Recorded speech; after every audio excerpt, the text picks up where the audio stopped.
2025 July 5 പുലർച്ചെ 4:18 ഒരു മഹാദുരന്തം സംഭവിക്കും. മഹാനഗരങ്ങൾ കടലിൽ വീഴും, വെള്ളം തിളച്ചുമറിയും, വലിയ തിരമാലകൾ ഉണ്ടാകും. ജാപ്പനീസ് ബാബ വാങ്ക എന്ന അപരനാമത്തിൽ അറിയപ്പെടുന്ന റിയോ തൽസുഗിയുടെ പ്രവചനം ചർച്ചയാകാൻ തുടങ്ങിയിട്ട് കുറച്ചു ദിവസങ്ങളായി. തൽസുഗിയുടെ ഈ പ്രവചനത്തോടെ ആളുകൾ ജപ്പാനിലേക്കുള്ള യാത്ര വരെ കൂട്ടത്തോടെ റദ്ദാക്കുന്ന സ്ഥിതിയുണ്ടായി.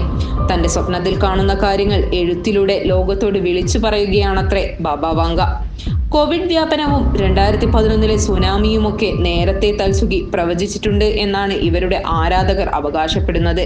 രണ്ടാം ലോക മഹായുദ്ധം, ചെർണോബിൽ ദുരന്തം, ഡയാന രാജകുമാരിയുടെയും സാർ ബോറിസ് മൂന്നാമന്റെയും മരണത്തീയതി തുടങ്ങിയവയെല്ലാം ബാബ വാങ്ക പ്രവചിച്ചതായി പറയപ്പെടുന്നു. ഫ്യൂച്ചർ ഐസോ എന്ന കൃതിയിലൂടെയാണ് റിയോ തൽസുഗി ഇത്തരം പ്രവചനങ്ങൾ നടത്താറുള്ളത്. 1999 പ്രസിദ്ധീകരിച്ച ഫ്യൂച്ചർ ഐസോയുടെ കവർ പേജിൽ 2011 മാർച്ചിലെ ഭൂകമ്പവും തുടർന്നുള്ള സുനാമിയും രേഖപ്പെടുത്തിയിരുന്നു. ശാസ്ത്രീയമായ അടിത്തറയൊന്നുമില്ലെങ്കിലും ജൂലൈ 5 നടക്കാൻ പോകുന്ന ദുരന്തത്തെ പറ്റിയുള്ള ചർച്ചകൾ സോഷ്യൽ മീഡിയയിൽ ചൂടുപിടിക്കുന്നുണ്ട്. എവിടെ എപ്പോൾ വൻ ഭൂകമ്പം ഉണ്ടാകുമെന്ന് കൃത്യമായി പറയാൻ ആർക്കും കഴിയില്ല എന്നതാണ് ഭൂകമ്പ ശാസ്ത്രജ്ഞർ പറയുന്നത്.